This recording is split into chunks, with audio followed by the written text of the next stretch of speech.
¿Qué tal? Un saludo a todos. Bienvenidos a la asignatura de Diseño de Medios y Recursos de Tecnología Educativa. Esto como parte del doctorado en Educación en el Instituto Helmholtz. Soy el doctor Carlos Alberto Barrera Franco y en esta primera sesión de tres tenemos el placer de abordar uno de los temas iniciales de la fundamentación teórica y conceptual para abordar de manera crítica y analítica los medios educativos. Voy a permitirme compartir pantalla, haciendo mención de que esta asignatura se constituye a partir de tres grandes bloques temáticos, los cuales abordaremos en las tres sesiones correspondientes. En esta primera sesión, como ya he mencionado, vamos a examinar todos los elementos teóricos y conceptuales que permiten hacer una valoración crítica y también eventualmente práctica sobre la aplicación de medios educativos, aprovechando una serie de recursos tecnológicos actuales. El propósito de esta sesión es justamente explorar, abordar esas bases conceptuales y que nos permita entonces hacer un mapeo, una revisión amplia de todos los beneficios que puede ofrecer la tecnología aplicada a la educación. Pero del mismo modo, trataremos de examinar cuáles son esos riesgos o los sesgos que pueden existir al llevar a la práctica estas tecnologías. El objetivo, a grandes rasgos, no es nada más conocer las herramientas y cuáles son sus alcances o sus potencialidades, sino también explorar de manera muy puntual qué principios pedagógicos legitiman y fundamentan el uso de las herramientas tecnológicas, ¿sí? Y cuál es, digamos, el aporte que hacen respecto a su uso y su eficacia en el proceso de enseñanza-aprendizaje. Entonces, esta, digamos, perspectiva que abordamos en esta primera sesión, pues es fundamental para cualquier investigación doctoral en el área educativa y espero que pues cumpla sus expectativas y objetivos académicos en este programa doctoral. Los objetivos particulares de esta primera sesión asincrónica, pues la primera es tratar de que ustedes sean capaces de vincular estas principales teorías del aprendizaje con las decisiones de diseño instruccional aplicando recursos tecnológicos en beneficio del proceso de enseñanza-aprendizaje. El segundo objetivo particular es que ustedes también sean capaces de identificar qué criterios son fundamentales para llevar a cabo una evaluación crítica, puntual, rigurosa, objetiva de los recursos de educativos digitales. Esto obviamente pues requiere una serie de metodologías ya preestablecidas y que pues a lo largo de las últimas décadas pues se han perfeccionado. Obviamente estos no son esquemas rígidos, sino que deben de ser adaptados a las necesidades de la institución, del docente y del alumnado. Y el tercer elemento que resalta en esta primera sesión es justamente la elección de un marco de análisis para que ustedes sean capaces de evaluar críticamente la idoneidad de un medio tecnológico. Al día de hoy, como bien sabrán, existen una amplia gama, una gran diversidad de recursos pedagógicos y de análisis que nos permiten justamente, que nos permiten hacer mucho más atractivas, mucho más interactivas, dinámicas, pues las actividades docentes. Sin embargo, como ya mencioné, esto puede tener, digamos, una serie de beneficios, pero también de riesgos y de desafíos que justamente abordaremos el día de hoy.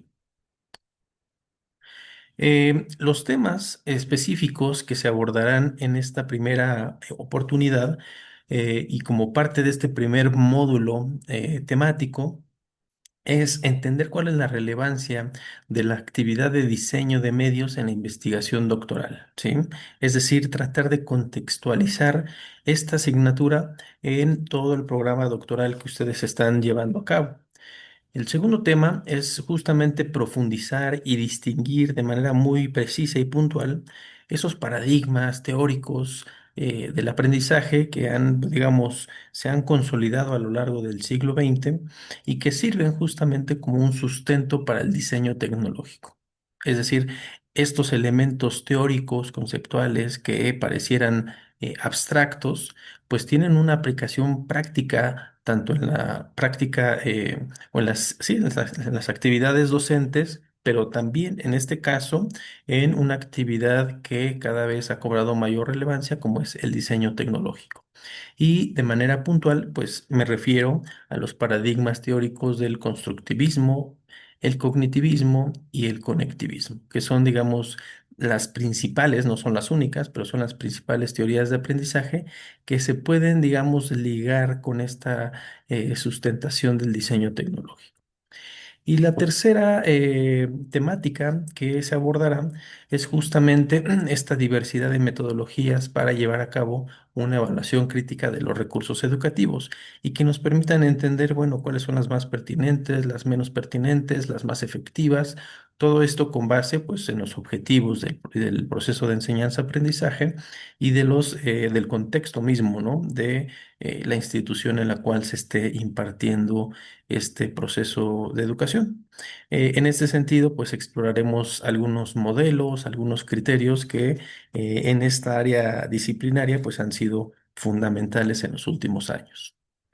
Entonces, adentrándonos a la primera parte de nuestra sesión, vamos a explorar justamente ¿por qué estudiar el diseño de medios en un doctorado en educación? ¿Sí? Es decir, ¿cuál es la importancia, cuál es la relevancia, qué pertinencia tienen?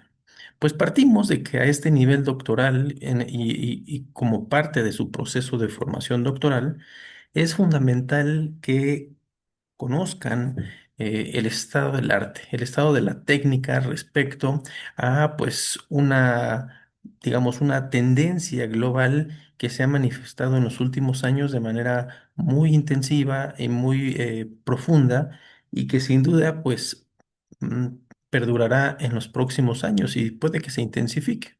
Entonces, bajo esta lógica, posicionamos al diseño de medios no como un fin en sí mismo, es decir, no es una actividad que sea un propósito digamos, del estudio y de la práctica en el marco de unos estudios doctorales, sino que pues es un objeto de estudio o, por un lado, una herramienta metodológica. Como objeto de estudio, pues obviamente se aplicarían una serie de teorías, de metodologías para entender cómo el diseño de medios puede tener un efecto positivo o negativo en ciertos procesos de enseñanza-aprendizaje. Pero por el otro lado, también puede ser una herramienta justamente para aproximarnos a otro objeto de estudio. Entonces, partimos de la premisa de que entonces un recurso bien diseñado puede ser, digamos, comprendido desde tres aristas. Por un lado, aplicado en el proceso de intervención educativo, es decir, el tratamiento de un diseño de investigación cuasi experimental para medir su impacto. Es decir, como una aplicación digital, una plataforma, puede justamente tener un impacto en la eficiencia del aprendizaje de las matemáticas, por ejemplo, a alumnos eh, de preparatoria, ¿sí? Podría ser un primer ejemplo. Un segundo ejemplo sería, por ejemplo, el caso de posicionar el diseño de medios como un objeto de estudio. Justamente lo que mencionaba ahorita es analizar en una investigación predominantemente cualitativa, pues sus características propias, es decir, qué tan usable es, cómo el usuario se puede apropiar justamente de este recurso tecnológico o cuál es el impacto pedagógico, si realmente este medio digital pues permite optimizar y hacer mucho más eficiente, mucho más eficaz ese proceso de aprendizaje por parte del alumno o de enseñanza por parte del docente. Y la tercera arista es justamente que el recurso o el recurso derivado del diseño de medios, pues se establezca como un producto de investigación. Y en este sentido, pues este resultado se basa en algo que en la literatura se ha planteado como el Based Research, que es la investigación basada en diseño, y que más adelante abordaremos algunos ejemplos particulares sobre esta tercer arista. Y bueno, nos adentramos justamente a pues las teorías del aprendizaje, que en este sentido pues es el fundamento justamente para entender las razones, los motivos, los porqués. Pues los recursos tecnológicos pueden tener una lógica y una pertinencia justamente en la educación. Partimos de la idea de que entonces un recurso tecnológico, pues sin un sustento pedagógico, pues puede ser en muchos casos eh, y, em, puede ser contradictorio con el planteamiento pedagógico de una asignatura, de un plan de estudios, puede ser contraproducente o puede quedar muy limitado respecto a las bondades y a los efectos positivos que puede generar.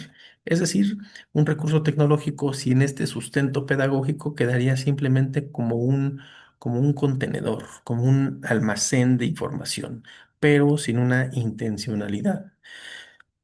Por lo tanto, las teorías del aprendizaje nos permiten establecer el porqué, las razones de las decisiones de diseño, por qué cierta herramienta pues se diseñó con tales colores, con tales formas, con tal distribución de la información, y pues a partir justamente de estas teorías del aprendizaje trataremos de entender cuáles son los elementos clave y que, a pesar de que son elementos abstractos, estas teorías y conceptos se pueden traducir de manera práctica al diseño de medios, ¿sí?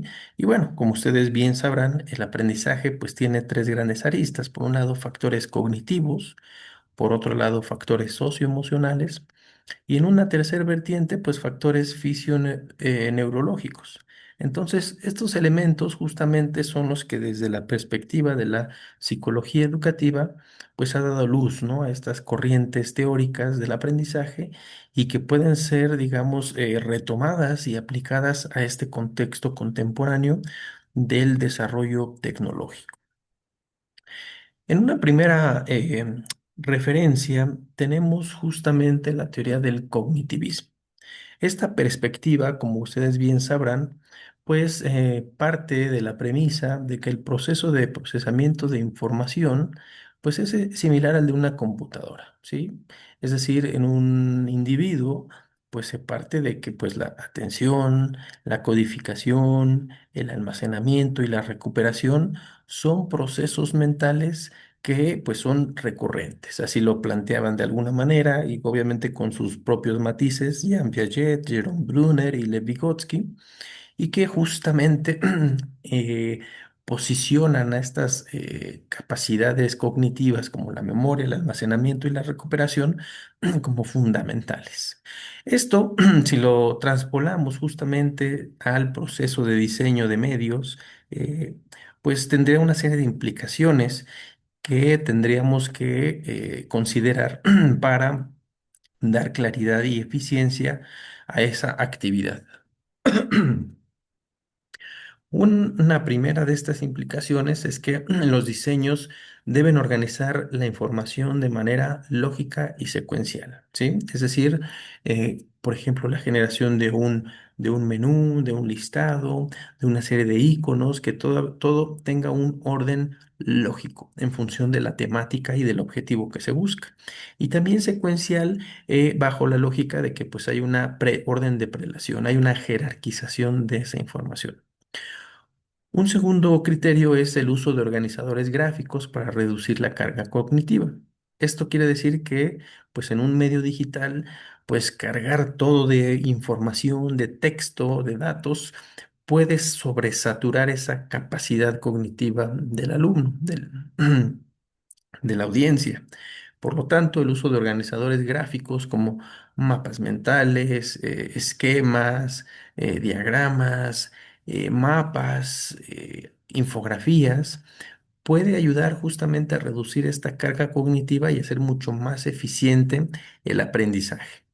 Una tercera arista en este sentido, pues es que se debe de buscar en todo momento una retroalimentación inmediata y correctiva. Sí, de otra manera, justamente el proceso de enseñanza, aprendizaje desde esta teoría del cognitivismo aplicando medios digitales, pues quedaría sesgado, se quedaría coartado, ¿no? Entonces, la retroalimentación es un pilar fundamental que permite hacer esa corrección y esa incluso profundización de los contenidos que están en en el diseño digital. Y finalmente, pues está también la división de tareas complejas en pasos manejables, que digamos que en la literatura anglosajona se plantea como es el scaffolding, que no es otra cosa más que desagregar un gran tema en pequeñas parcelas de información y conocimiento. Esto puede obviamente tener de manera de fondo una división de actividades puntuales, pero que de manera, digamos, integral y acumulativa permiten justamente completar los objetivos del aprendizaje. Entonces, esta primera teoría del cognitivismo nos pone énfasis en estas cuatro, digamos, variables que, repito, son la atención, la codificación, el almacenamiento y la recuperación.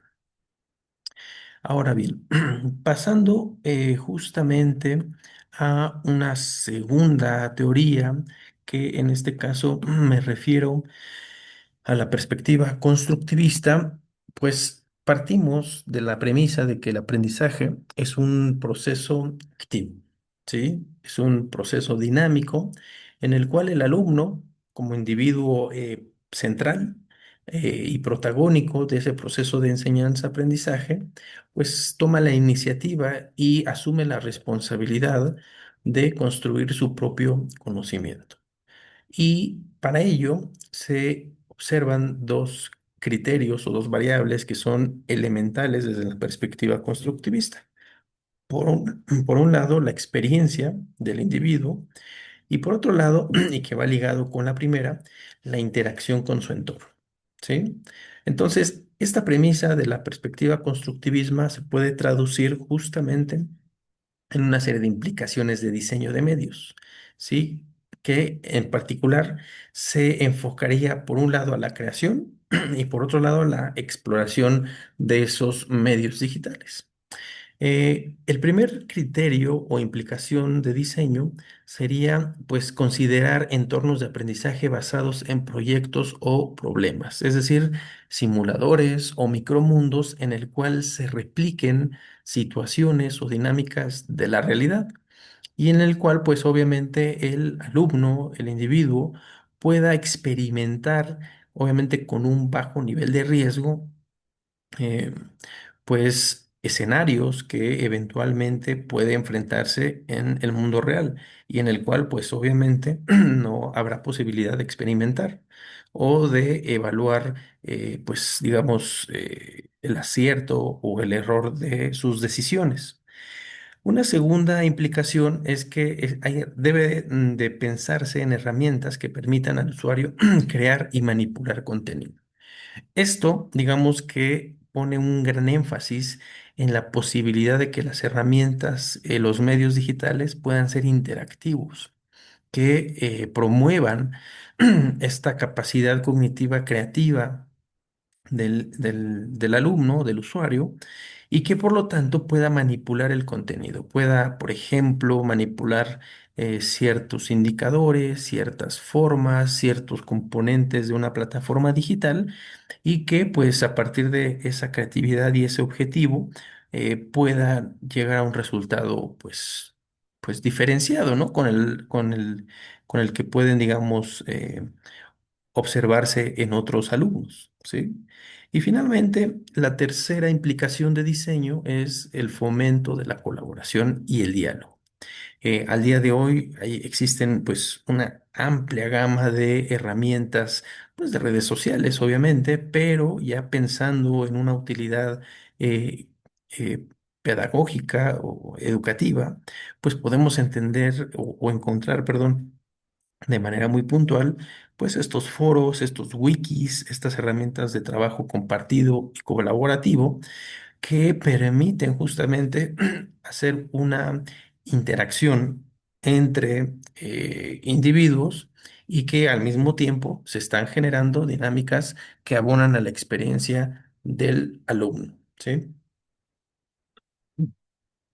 Y bueno, esta teoría del aprendizaje constructivista, pues como bien sabrán, deriva del pensamiento de grandes estudiosos y teóricos como Lev Vygotsky, su teoría sociocultural del aprendizaje, Kurt Lewin, de la teoría del campo, David Ausubel, del aprendizaje significativo, y también los aportes de Humberto Maturana, con su teoría biológica del conocimiento. Entonces, de alguna manera, en el contexto de esta asignatura, los aportes teóricos de estos grandes pensadores, pues tienen una repercusión justamente en estas actividades de diseño. Y finalmente, la tercera teoría que abordaremos justamente pues es esta perspectiva conectivista que pues es una perspectiva pues contemporánea, moderna, actual y que parte de la premisa de que el aprendizaje es un proceso de formación en redes. Es decir, esta lógica conductual que fue, digamos, primigenia en los estudios de la psicología educativa era, pues, o tenía una característica dinámica, pues, lineal, estática, unidireccional, y en este sentido, pues la perspectiva conectivista pues plantea una lógica totalmente diferente, es decir, un proceso de formación en redes, multidireccional, multidimensional y con flujos de información pues mucho más complejos, ¿sí? Y se centra, digamos, también en la idea de que el conocimiento, por lo tanto, reside en esa diversidad de opiniones y conexiones, y no nada más en lo que puede pues absorber o recibir un individuo de un actor o de un par, pues mucho mayor capacitado en ciertos temas. Entonces, en el contexto de la era de la información y de lo digital, pues hay una serie de premisas que son muy útiles justamente para efectos del diseño de medios educativos con recursos tecnológicos. La primera de ellas es que justamente se debe de enfocar en la conexión y la curación. Y bueno, ¿a qué nos referimos con la conexión? Pues es la manera justamente en la que un usuario, un individuo, se entraría a esta red. Entraría, digamos, en conexión con otros actores y le permitiría justamente emitir una opinión, una idea. Y para ello, la curación, es decir, la organización de los recursos gráficos y visuales es fundamental porque es justamente lo que permite que esa interacción sea mucho más eh, ¿cómo decirlo?, intuitiva, ¿sí? Y que la usabilidad o el empleo, el uso de la herramienta digital, pues fluya, ¿no? Sin ninguna problemática y permita cada vez, digamos, que interactúa el individuo con la herramienta, sea mucho más hábil, ¿sí? Pueda dominar justamente el recurso tecnológico. Y tenemos entonces, como primera consideración, pues entornos que agreguen y filtren flujos de información, es decir, estas RSS o playlists de contenido, no es otra cosa más que una serie de filtros que nos permite discriminar, seleccionar de manera mucho más específica y puntual información que nos es útil, ¿sí? Que nos puede ser mucho más relevante, pues para el contexto de una sesión, de una asignatura, de un proyecto, etcétera. Un segundo criterio es el uso de redes sociales, justamente, y las plataformas de curación para el aprendizaje. Sí, como bien sabrán, pues estas aplicaciones como Canvas, como Miro, pues son justamente plataformas que permiten hacer una curación de contenidos para un fin de enseñanza y aprendizaje. Y permite, digamos, elevar los niveles de efectividad justamente del proceso. Y una tercera vertiente la tenemos en el énfasis de habilitar medios o mecanismos para encontrar, evaluar y gestionar información actualizada. Es decir, estos recursos digitales pues deben estar en todo momento actualizados, deben ser vigentes para que justamente el usuario pues comprenda que está justamente en una red, está conectado a una red pues vigente, actual y obviamente pertinente para el contexto en el cual se encuentra. Entonces, pues podríamos decir que estas implicaciones derivan de alguna manera de los principios del conectivismo. Es decir, el aprendizaje y el conocimiento se basa en la diversidad de opiniones, es decir, de las perspectivas subjetivas de cada individuo. También, pues del principio de que el aprendizaje es un proceso de conexión de nodos o fuentes de información especializados. Es decir, estas opiniones subjetivas, pues hacen un cruce justamente con estas fuentes de información especializadas. También tenemos el argumento de que el aprendizaje puede residir en dispositivos no humanos, y es ahí donde la tecnología y los medios digitales cobran una gran importancia. También tenemos la capacidad para saber más en, digamos, en términos críticos de lo actualmente conocido, y que pues esto expande las posibilidades de generar y adquirir nuevo conocimiento. Y también tenemos que pues esto permite facilitar el aprendizaje continuo para nutrir y mantener esas conexiones en red. Sí, otro principio, digamos, también ligado con estas implicaciones de diseños, pues es la necesidad de tener una habilidad para ver conexiones entre áreas, ideas, conceptos, y que esto también permita justamente hacer significativa la interacción con una plataforma. Tenemos, por último, pues que toda esta información, estos flujos y conexiones, pues sean vigentes. El conocimiento y la información sea actual, sea precisa, y que también permita o tenga una potencial aplicación práctica, por ejemplo, para la toma de decisiones, y obviamente para también estar, digamos, a la vanguardia del contexto, y en función de eso, pues tomar una postura.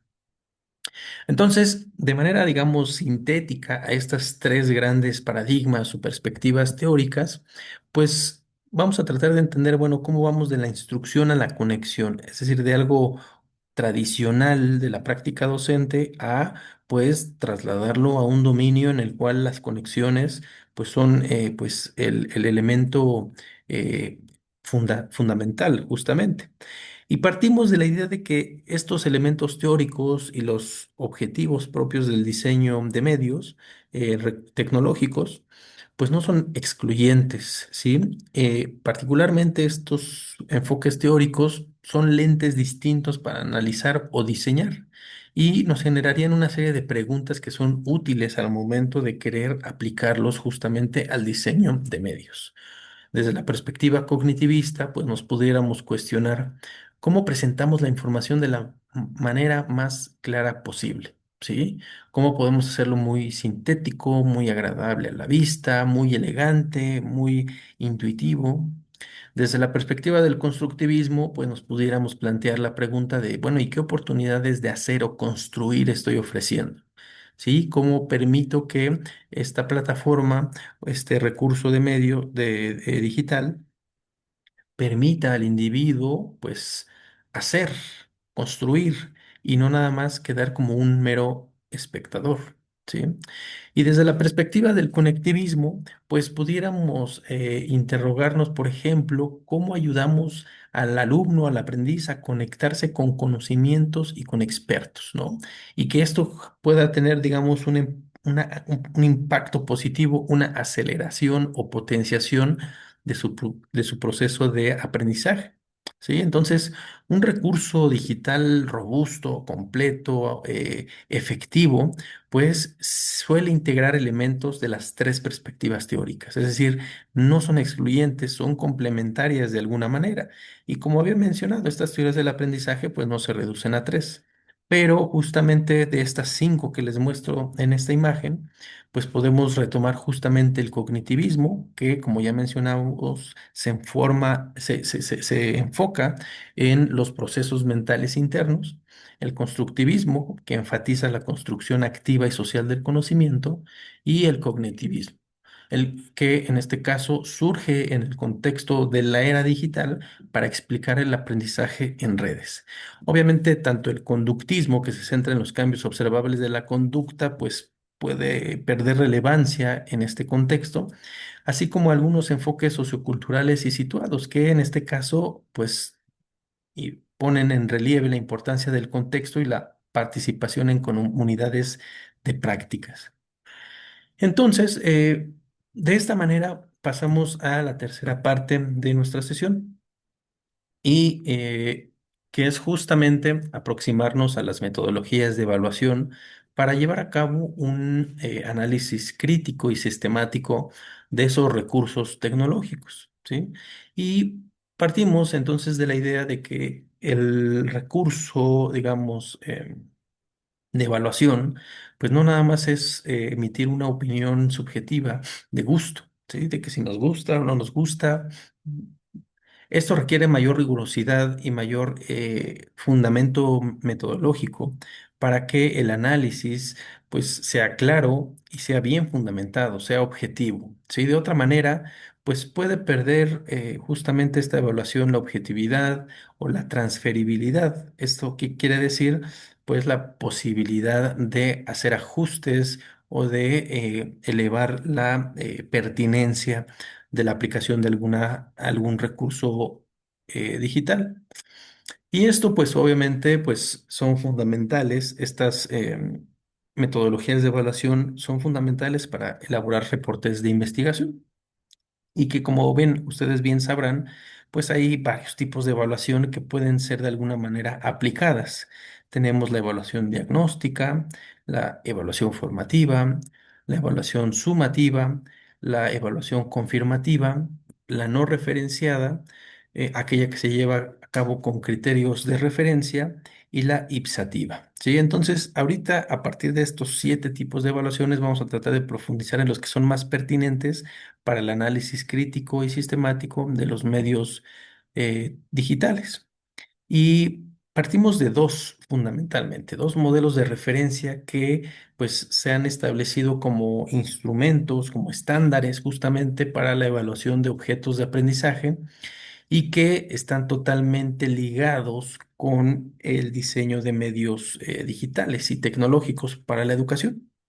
El primero de ellos justamente es el Learning Object Review Instrument o LORI, y que no es otra cosa más que una metodología que retoma y plantea 9 dimensiones.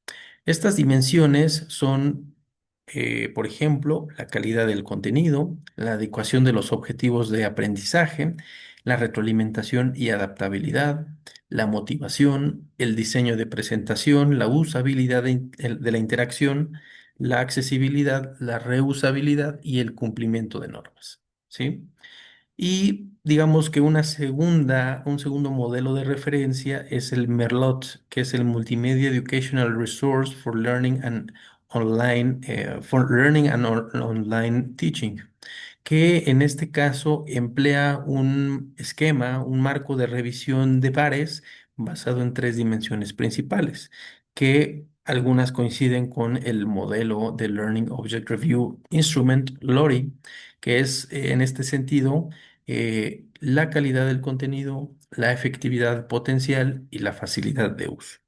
Entonces, digamos, no vamos, digamos, a abordarlos de manera absoluta o total, pero podemos entender cuáles son los criterios que pueden inspirar un marco de análisis. Y también lo que justamente mencionaba hace unos momentos, esto no debe de entenderse como una camisa de fuerza. sino, o como un instrumento rígido, sino que se debe de adecuar y adaptar justamente a las necesidades de la institución, del docente, del alumnado y principalmente del instrumento o del recurso digital. Eh, y bueno, dentro de los criterios que son fundamentales para la aplicación de estos referentes o estos modelos, podemos encontrar cinco elementos que son fundamentales, son clave justamente y que retomaremos en nuestras sesiones posteriores. Para los propósitos justamente de esta asignatura y del contexto de lo que estamos ahorita revisando, podemos entender que hay cinco dimensiones interrelacionadas que son cruciales para entender el grado de la calidad o el nivel de calidad, mejor dicho, de un recurso educativo tecnológico. Y puntualmente podemos mencionar que está primero la adecuación pedagógica, la calidad del contenido, el diseño y usabilidad y la interfaz de usuario, o mejor dicho, la experiencia de usuario, que es algo diferente, lo vamos a ver más adelante, la accesibilidad y el potencial de motivación. Esto retomando justamente tanto el modelo criterios del elemento Lori como el del elemento Merlot que veíamos previamente.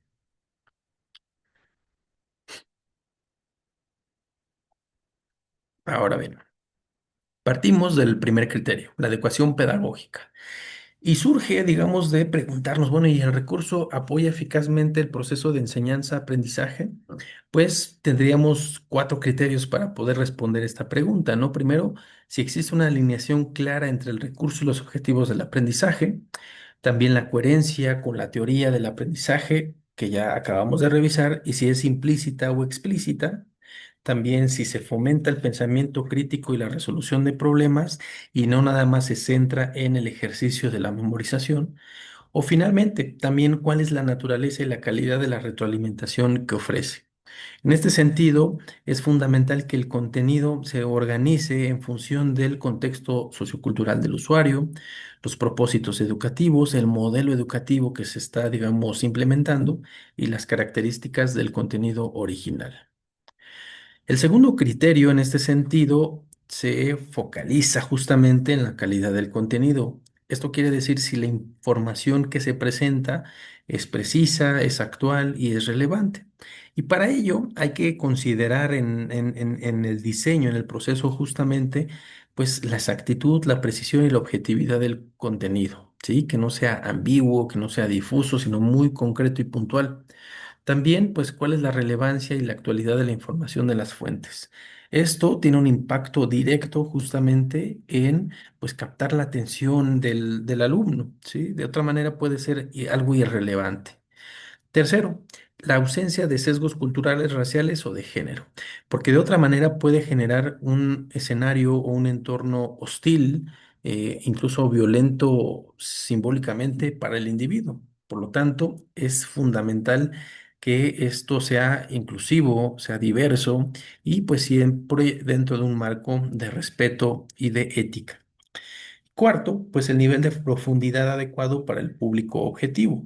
Es decir, hay que tener conocimiento de la audiencia que hará uso del recurso, porque de otra manera también, pues puede ser demasiado complejo, demasiado técnico, y pues también esto tiene un impacto justamente en, pues, el interés que puede obtener por parte de la audiencia. Entonces hay una serie de instrumentos justamente para medir esta calidad del contenido y que, como ya mencionábamos, está el modelo LORI, ¿sí? Con estos nueve factores. Pero para justamente la calidad del contenido y su evaluación surgen otros dos referentes de análisis. En este caso está ECOVA, que se enfoca en tres ejes, que es la pertinencia y veracidad del contenido, el diseño estético y funcional y diseño instruccional y el aseguramiento de competencias.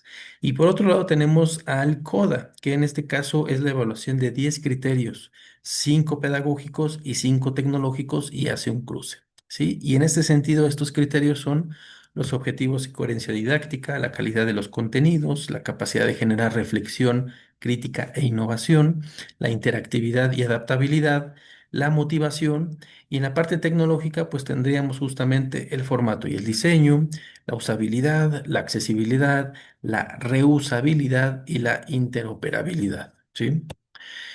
Esto nos lleva justamente a examinar el tercer criterio, que es el diseño, la usabilidad y la experiencia de usuario.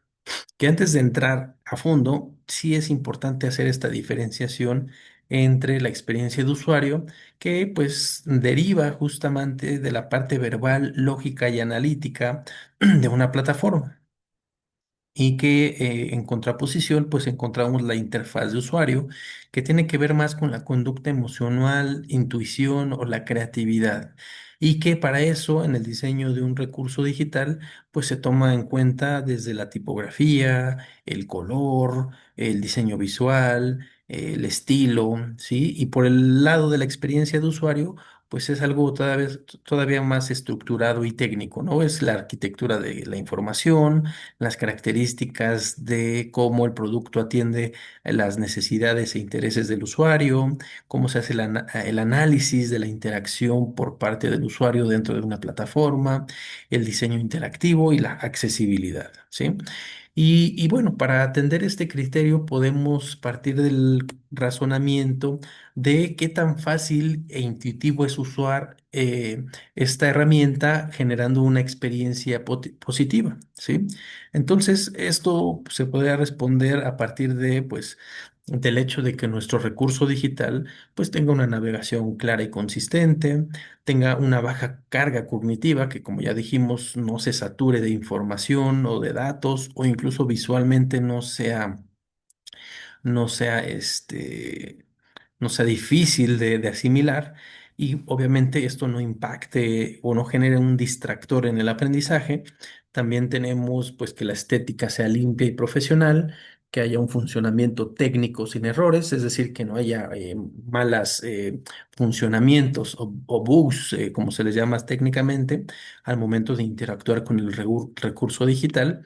Y finalmente, pues la adaptabilidad a diferentes dispositivos, es decir, que pues esto sea multiplataforma y que podamos acceder a él pues en un sitio web, en una aplicación, en una computadora, en una tablet, en un móvil, en un celular. Y todo esto pues permitiría justamente ampliar las posibilidades de acceso al recurso digital. Y todo esto a partir de algo que se llama el diseño responsivo, que se va adecuando a las características de la interfaz. Es decir, si mi pantalla es horizontal, si es vertical, si es más amplia o más pequeña, el tamaño de letra se ajusta, etcétera, ¿no? Son cuestiones técnicas que veremos en sesiones posteriores. El criterio 4 justamente va ligado con el anterior, es decir, cómo la accesibilidad puede tener un impacto en la experiencia del usuario, ¿sí? Y para ello, pues nos preguntamos, bueno, ¿puede ser utilizado por personas con diversas habilidades y discapacidades? Pues para ello partimos de la identificación de los principios de accesibilidad web, que pues digamos son parte de un estándar que se ha distribuido y diseminado en los últimos años, y que partimos justamente de que pues el acceso web sea perceptible. Todos deben de poder verlo, deben tener capacidad de escucharlo, de ver contrastes claros de la información. Por otro lado, debe ser operable, es decir, que podamos acceder a través de un teclado, pero también tengamos tiempo suficiente para leer algún texto, alguna información, y que no tenga algún truco, alguna trampa en los elementos visuales. También tenemos el principio de la comprensibilidad, que pues emplee un lenguaje claro y sencillo, directo, que haya una estructura lógica, y que las instrucciones y las llamadas a la acción también sean muy puntuales y claras. Y finalmente, que el diseño sea robusto, que como ya mencionamos previamente, sea compatible con pues, una amplia gama de dispositivos y de tecnologías, pensando en esta característica del diseño responsivo que veíamos previamente, y también pues, que se pueda adaptar al futuro.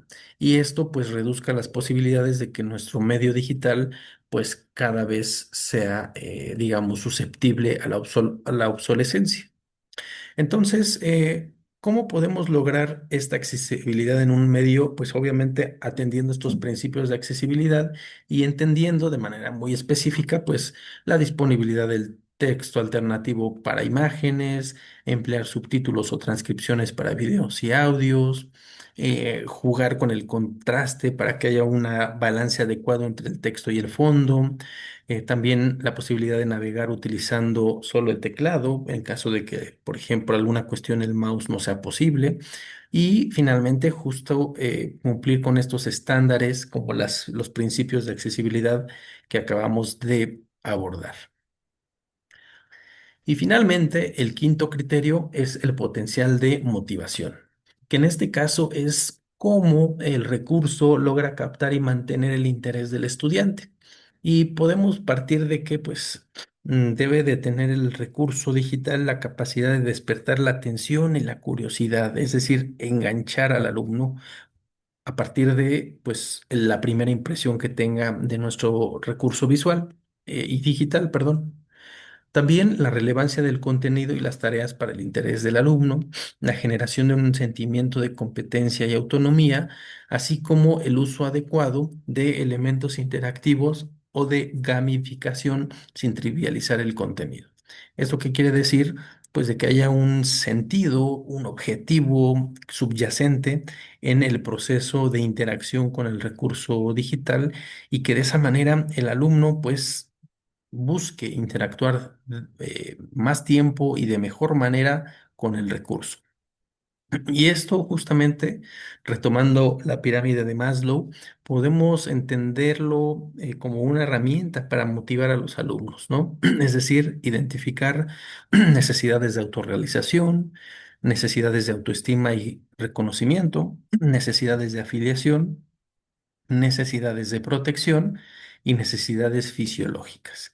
Entonces, esto, digamos, nos abre este abanico de posibilidades justamente para incidir en esa motivación del alumno. Y bueno, finalmente, como a manera de síntesis de esta primera sesión, pues he de mencionar que pues las decisiones de diseño tecnológico deben estar ancladas en todo momento a fundamentos pedagógicos, ¿sí? Y pues que en este sentido las teorías del aprendizaje pues ofrecen marcos para diseñar experiencias diferentes. Y justamente es donde sobresalen los aportes del cognitivismo, del constructivismo y del conectivismo. Y por otro lado, pues justamente la evaluación de recursos digitales deben ser un proceso sistemático y metódico y permanente para justamente atender los criterios que nos permitan adecuar pedagógicamente el contenido de un recurso que sea de calidad, que sea usable, accesible y que promueva la motivación del alumno, ¿sí? En la próxima sesión abordaremos de manera mucho más puntual, por ejemplo, el modelo TPACK, que en este caso refiere al Technological Pedagogical Content Knowledge y que de alguna manera es, digamos, ya la parte aplicada de estos elementos de diseño de recursos digitales. Y bueno, a partir de lo que hemos visto en esta primera sesión, hay un par de actividades que como parte de esta asignatura tendrán que realizar y el objetivo es justamente aplicar los conceptos y los marcos de análisis que hemos presentado previamente. ¿Sí? La primera actividad es pues hacer una matriz de análisis comparativo, ¿no? Del lado derecho tenemos un ejemplo de una matriz comparativa, no es precisamente aplicada a nuestro tema, pero es simplemente un ejemplo de la estructura que tendría este ejercicio de análisis crítico y comparativo. Y las instrucciones son muy sencillas. Primero, seleccionar dos recursos tecnológicos educativos, por ejemplo, aplicaciones de idiomas, simuladores de ciencias, etcétera. Elaborar una matriz, una tabla para comparar ambos recursos. Y en las filas, pues colocar al menos 5 criterios de evaluación que vimos en esta sesión. Y en las columnas, anotar los hallazgos y análisis para cada recurso. Y finalmente, pues a manera, digamos, de conclusión, sugeriría que desarrollen un párrafo donde argumenten y con base en el análisis de la matriz comparativa, pues establezcan qué recurso consideran pedagógicamente mejor y por qué. ¿sí? Es algo muy, muy sencillo y es aplicar estas metodologías de evaluación. La segunda actividad es justamente desarrollar un mapa conceptual argumentativo. ¿Con qué objetivo? Pues que logren ustedes demostrar y sintetizar estas conexiones entre las teorías del aprendizaje y sus implicaciones prácticas en el diseño de medios. Para lo cual, pues son cuatro actividades muy puntuales. Escoger una teoría del aprendizaje que acabamos de ver el día de hoy, elaborar un mapa conceptual o diagrama de sol, y que de esta manera puedan establecer una serie de nodos o rayos secundarios que identifiquen los principios clave de esa teoría y para cada principio argumentar cómo debe traducirse en una característica o función específica de un recurso tecnológico educativo, ¿sí? Y bueno, del lado derecho tenemos un ejemplo, ¿no? Como un texto argumentativo genera diversos vínculos a un concepto, a la organización, estructura, propósito y a la tipología. Y bueno, de esta manera llegamos al cierre de esta primera sesión de tres que tenemos en el marco de esta asignatura. Y bueno, agradezco mucho su atención y pues simplemente recordarles que estas actividades propuestas tienen la finalidad de consolidar y pues también que logren ustedes aplicar de manera correcta y eficiente pues los fundamentos teóricos y analíticos para el diseño de recursos digitales educativos. Entonces, bueno, por mi parte sería todo en esta primera sesión y pues nos vemos pronto para la segunda sesión de esta asignatura de diseño de medios y recursos de tecnología educativa como parte del doctorado en educación en el Instituto Helmholtz. Bueno, sin más, agradezco nuevamente su atención y nos estaremos viendo muy pronto. Hasta luego.